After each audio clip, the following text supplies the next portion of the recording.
وَإِذْ قَالَ مُوسَى لِقَوْمِهِ يَا قَوْمِ اذْكُرُوا نِعْمَةَ اللَّهِ عَلَيْكُمْ إِذْ جَعَلَ فِيكُمْ أَنْبِيَاءَ وَجَعَلَكُمْ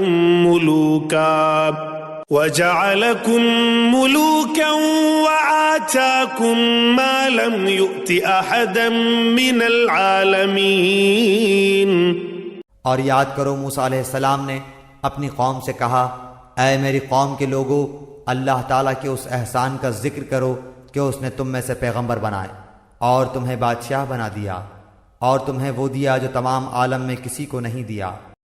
یا قوم ادخلوا الارض المقدسة التي كتب الله لكم ولا ترتدوا على ادباركم فتنقلبوا خاسرین۔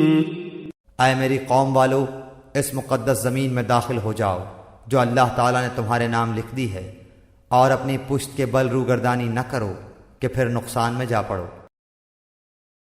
قالوا يا موسى إن فيها قوما جبارين وإنا لن ندخلها حتى يخرجوا منها فإن يخرجوا منها فإنا داخلون۔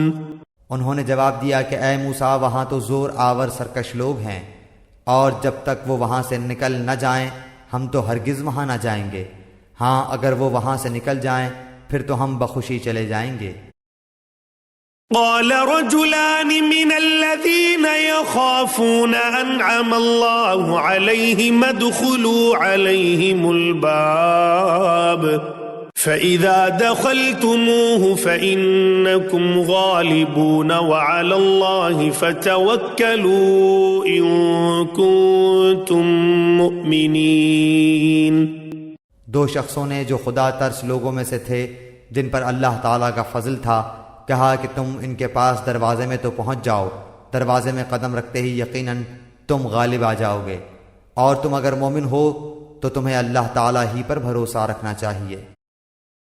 قالوا يا موسى إنا لن ندخلها أبدا ما داموا فيها فاذهب أنت وربك فقاتلا إنا هاهنا قاعدون۔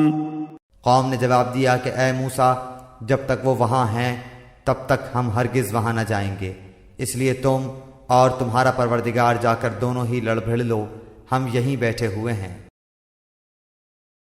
قال رب انی لا املک الا نفسی واخی فافرق بیننا وبین القوم الفاسقین۔ موسیٰ علیہ السلام کہنے لگے، الہی مجھے تو بجز اپنے اور میرے بھائی کے کسی اور پر کوئی اختیار نہیں، بس تو ہم میں اور ان نافرمانوں میں جدائی کر دے۔ قال فإنها محرمة عليهم 40 سنة يتيهون في الأرض فلا تأس على القوم الفاسقين۔ ارشاد ہوا کہ اب زمین ان پر 40 سال تک حرام کر دی گئی ہے، یہ خانہ بدوش ادھر ادھر سرگرداں پھرتے رہیں گے، اس لیے تم ان فاسقوں کے بارے میں غمگین نہ ہونا۔